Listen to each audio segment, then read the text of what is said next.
Digital signal থেকে output নির্ণয় কিভাবে খুব সহজে করা যায়, চলো দেখে নিই একবার। তো আমাদের কাছে 1 নাম্বার কোশ্চেনটা দেখি। আমাদের কাছে একটা হচ্ছে সিগন্যাল আছে, সেই সিগন্যালটা দেখতে এরকমের অনেকটা। তো এখানে একটু বড় বড় দাগ কাটা হয়েছে, তার কারণ যে এইখানে হচ্ছে আমার দুইটা সিগন্যাল যাবে। মানে এটা হচ্ছে হলো একটা সমতুল্য, আর এই পুরাটা হচ্ছে দুইটা সমতুল্য। এটা বোঝানোর জন্য একটু বড় বড় দাগ দেওয়া হয়েছে। তো এখন আমাদের যে কাজ, সেই কাজটা খুবই সোজা। যে উপরে যখন দাগ থাকবে তখন আমরা এর ভিতর 1 বসাবো, যখন নিচেই দাগ থাকবে এরকমের তখন এর ভিতরে আমরা 0 বসাবো।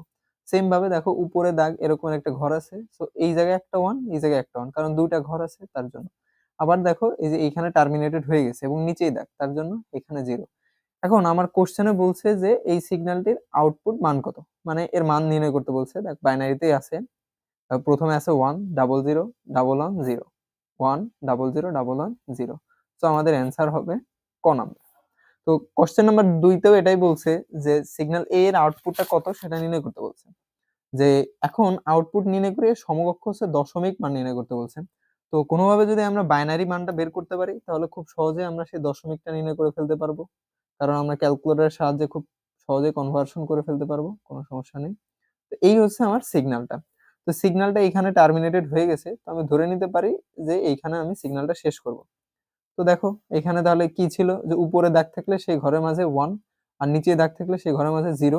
এখন দেখো যে এইখানে এখানে বলে দিছে 4 বিট, এর জন্য আমার বিট আসবে 4টা। তার মানে এটা একটা ঘর, এটা একটা ঘর, এটা একটা ঘর, এটা একটা ঘর, টোটাল 4টা ঘর। ঠিক আছে।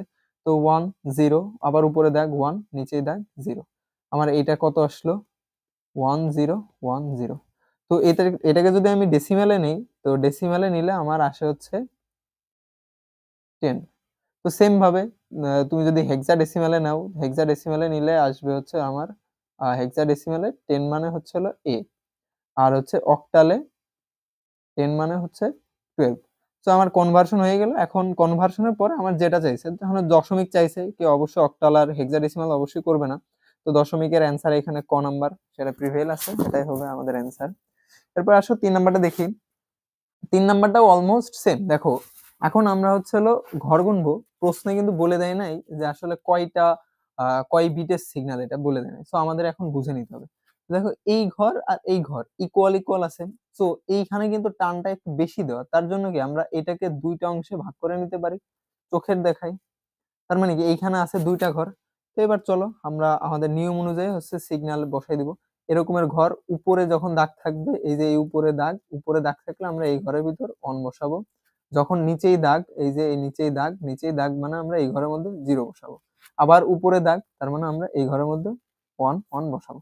তার মানে আমার সিগন্যালের যে আউটপুট, বাইনারি আউটপুট আসলে হচ্ছে 1011। এখন আমার এই প্রশ্নে বলছে যে অক্টাল সমকক্ষ মান কত।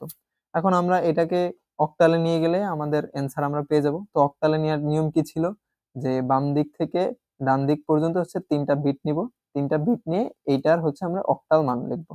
তারপরে এইটার থেকে 3টা বিট নিয়ে অক্টাল মান লিখবো। 3টা বিট নেওয়ার ক্ষেত্রে 00। তো এইটার অক্টাল মান তো আমার 1ই হয়ে যাবে।